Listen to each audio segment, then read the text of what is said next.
आज के इस वीडियो में तुम लोग को डीमन स्लेयर से लेके काफी ज्यादा स्पॉयलर्स मिल सकते हैं, तो आगे इस वीडियो में अपनी मर्जी से ही बढ़ना। इसीलिए मैंने सबसे पहले स्पॉइलर वार्निंग दे दी है, क्योंकि आज की इस वीडियो में तुम लोग को पता चलेगा कि कौन सा ऐसा हाशिरा है जिसकी प्रेजेंट की लाइफ सबसे ज्यादा बुरी बन चुकी थी। सारे अपर मून्स में से इकलौता ऐसा चीजों जो अपनी फाइट्स में बिना किसी वेपन के लड़ता है। आज की इस वीडियो में मैं तुम लोग को डीमन स्लेयर के ऐसे 12 फैक्ट्स बताने वाला हूँ जो तुम लोग को बिल्कुल भी नहीं बताऊंगे अनलेस तुम लोगों ने मेरी शॉर्ट वीडियोस ना देखे।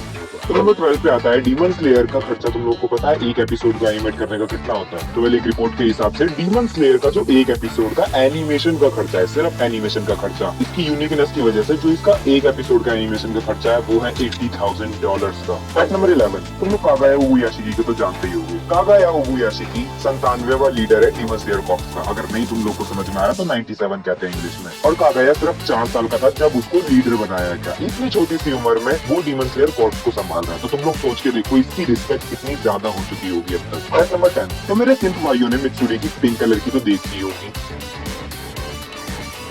चोटी और जी भर के सपनों में भी देखा होगा कुत्तों ने, लेकिन मित्सुरी के बाल पिंक होने का जो रीजन है क्या तुम लोग उसे जानते हो? तो डीमन स्लेयर में इसे कुछ ऐसे आंसर दिया गया है कि मित्सुरी की जो आदत है बहुत ज्यादा साकुरा मोची खाने की, उसकी वजह से उसके बाल पिंक हो चुके हैं, जो कि हम लोगों ने सीजन 3 में देख रखा है। फैक्ट नंबर 9, अब तक का स्ट्रॉन्गेस्ट हाशिरा यानी कि ग्योमी। तुम लोग को पता है कि ग्योमी अंधा है, वो हमेशा रोता रहता है लेकिन वो देख नहीं सकता क्लियरली। अभी हम लोग को ये चीज पता है, लेकिन उसके अंधे होने का रीजन क्या है? तो फिर डीमन स्लेयर में इसका रीजन ये बताया गया है कि जब ग्योमी छोटा सा बच्चा था तब उसको एक फीवर हुआ था, बहुत भयंकर वाला, एंड उसी फीवर की वजह से उसको ये ब्लाइंडनेस आई है। फैक्ट नंबर 8, पूरे डीमन स्लेयर यूनिवर्स के अंदर डीमन स्लेयर कॉर्प्स में सिर्फ 2 ही ऐसे मेंबर्स हैं जो एक नहीं बल्कि 2 नीचिरिन स्वॉर्ड का यूज करते हैं, और वो है अपने टेंजन उजुई और इनोसुके। और इनके अलावा पूरे यूनिवर्स में सिर्फ इकलौता ऐसा कैरेक्टर है जो किसी भी तलवार का यूज नहीं करता, और वो है ग्योमी, जो कि एक चेन्ड एक्स के सेट का यूज करता है। इसके पास एक कुल्हाड़ी टाइप की होती है और एक लोहे की बॉल टाइप की कुछ होती है, इसमें चेन्स लगी रहती है। फैक्ट नंबर 7, पूरे डीमन स्लेयर के अंदर मुइचिरो उन 2 लोगों में से एक है जो डीमन स्लेयर कॉर्प्स को ज्वाइन करने के सिर्फ 2 महीने के अंदर हाशिरा बन चुके थे। यानी कि मुइचिरो तोकितो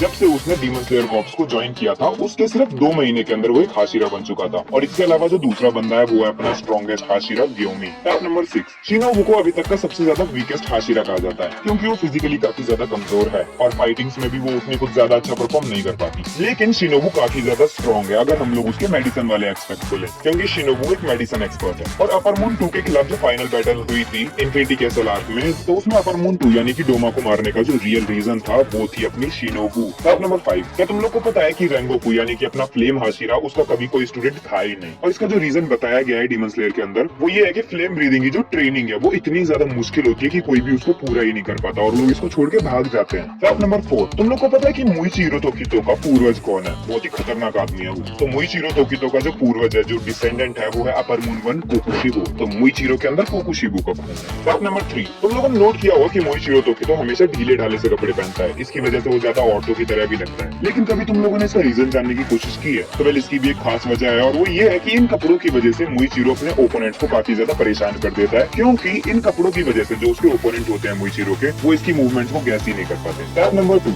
मुजान के बाद सबसे ज्यादा पावरफुल डीमन यानी कि 12 किसुकीज में से इकलौता ऐसा अपर मून जो बिना किसी हथियार के लड़ता है अपनी फाइट्स में, वो है अपना आकाजा। आकाजा की कोई सी भी फाइट उठा लो, वो कभी किसी वेपन का यूज नहीं करता, वो हर एक फाइट में सिर्फ बेयर हैंडेड लड़ता है, सिर्फ अपने हाथों के बल पर है। एंड इसका रीजन ये है कि जब वो एक इंसान था तब वो काफी सारी मार्शल आर्ट्स में एक्सपर्ट था। एंड लास्ट फैक्ट नंबर 1, इकलौता ऐसा हाशिरा जिसकी लाइफ, प्रेजेंट लाइफ सबसे ज्यादा बुरी थी, वो है अपना टेंजन उजुई। तो इनके अगर तुम लोग को नहीं पता तो फाइनल बैटल आर्क जब खत्म हो जाएगी डीमन स्लेयर में, जब मुजान मर जाएगा तो मुजान को मारने के लिए जितनी सैक्रिफाइसेस लगी थी तुम्हें अंदाजा भी नहीं है। डीमन स्लेयर के जितने भी हाशिराज हैं, मुजान को मारने के लिए सिर्फ 2 हाशिराज के अलावा सारे हाशिराज मर चुके थे, और वो 2 हाशिरा थे अपने सानेमी शिनाजुकावा और गियू तोमियोका। और गियू और सानेमी ये दोनों भी 25 साल की उम्र के बाद अपने आप ही मर गए थे, क्योंकि इनका फाइट के बीच में डीमन स्लेयर मार का वेगन हो चुका था। तो इस वजह से डीमन स्लेयर की फाइनल बैटल आर्क के बाद ऑलमोस्ट सारे हाशिराज मर चुके थे, सिर्फ एक हाशिरा को छोड़ के, और वो था अपना टेंजन उजुई, जिसने फाइनल बैटल आर्क में हिस्सा ही नहीं लिया था। वो नेजुको को बचाने के लिए दूर खड़ा था फॉर्मल फ्रेम हाशिरा के साथ। एंड टेंजन उजुई के लिए ये चीज काफी ज्यादा मुश्किल थी, क्योंकि उसके जीते जी उसके सारे दोस्त मर चुके थे, उसके सारे कॉमरेड्स मर चुके थे, एंड उस इंसान ने ये सारी चीजें फील करी थी, ये सारी चीजें होते हुए देखी थी, एंड अपने सारे 9 के 9 लोगों के बीच में अकेला इकलौता ऐसा बंदा था जो जिंदा बचा हुआ था। पहले इन सब में से तुम लोग को कितने ज्यादा फैक्ट्स पता थे मुझे कमेंट करके जरूर बता देना, और कितने ज्यादा फैक्ट्स तुम लोग को नहीं पता थे आज पहली बार पता चले वो भी मुझे बता देना। बाकी ये वीडियो अगर तुम लोग को पसंद आई हो तो एक लाइक दो, शेयर दो, कमेंट्स में हो, और हाँ